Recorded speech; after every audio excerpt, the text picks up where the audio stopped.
So మన లైఫ్లో ఇద్దరు చాలా ఇంపార్టెంట్. ఫస్ట్ దేవుడు, సెకండ్ నువ్వే. You are very important for yourself. నేను ఎందుకు ఈ మాట అంటున్నానంటే, మనం చాలాసార్లు మనం వేరే వాళ్ళకి ఇంపార్టెన్స్ చేస్తూ ఉంటాం. ఎంత ఇంపార్టెన్స్ ఇస్తామంటే, ఫర్ ఎగ్జాంపుల్ ఒక అమ్మాయికి ఇంపార్టెన్స్ ఇస్తాం. ఆ అమ్మాయికి ఎంత ఇంపార్టెన్స్ ఇస్తామంటే, ఆ అమ్మాయి కాదంటే చనిపోవాలనుకుంటాం. That's very wrong. ఫస్ట్ నీకు నువ్వు ఇంపార్టెన్స్ ఇచ్చుకోవాలి. ఎందుకంటే నీ లైఫ్ని నువ్వు వాల్యూ చేసుకోవాలి. నువ్వు ఎంత ఇంపార్టెంట్గా చూడాలంటే, దేవుడు ఎంత ఇంపార్టెన్స్ ఇచ్చాడు కాబట్టి దేవుని బట్టి నీ వాల్యూ వచ్చేయాలి.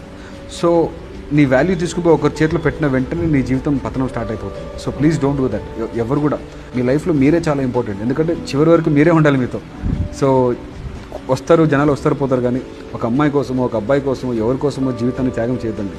ఎందుకంటే ఎవరి జీవితం వాళ్ళకు ఉంది. నిజంగా చెప్పాలంటే మీకు ఇది ఇబ్బంది కలగవచ్చు, బట్ ఒక్క మాట చెప్పాలంటే, హానెస్ట్గా చెప్పాలంటే, మీ లైఫ్ మీద వేరే ఎవరికి ఇంట్రెస్ట్ లేదు.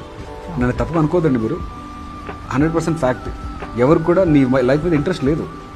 నీ లైఫ్ మీద నువ్వే ఇంట్రెస్ట్ చూపించుకోవాలి. You should give importance to your life. నీ లైఫ్ మీద నువ్వే ఇంట్రెస్ట్ చూపించుకోవాలి. నీ కెరియర్ని, నీ ఫ్యూచర్ని, దేవుని దగ్గర నీ సంబంధం నువ్వు కరెక్ట్ పెట్టుకుంటే తర్వాత అన్నీ రావడం వచ్చేస్తాయండి.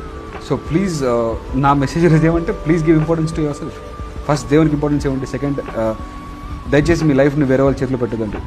ఇంకొకసారి చెప్తున్నాను, వేరే వాళ్ళకి నీ లైఫ్ మీద ఇంట్రెస్ట్ లేదు. ఎవరైనా సరే, వాళ్ళు నీ ఎంత క్లోజ్ ఫ్రెండ్ అయినా సరే, ప్రాణ స్నేహితులైనా సరే, వాడికి నీ వల్ల వచ్చే ఫ్రెండ్షిప్ వల్ల చాలా ఆదరణ కలుగుతుందేమో, but still your life is very important to you. So that's what I want to end my message with.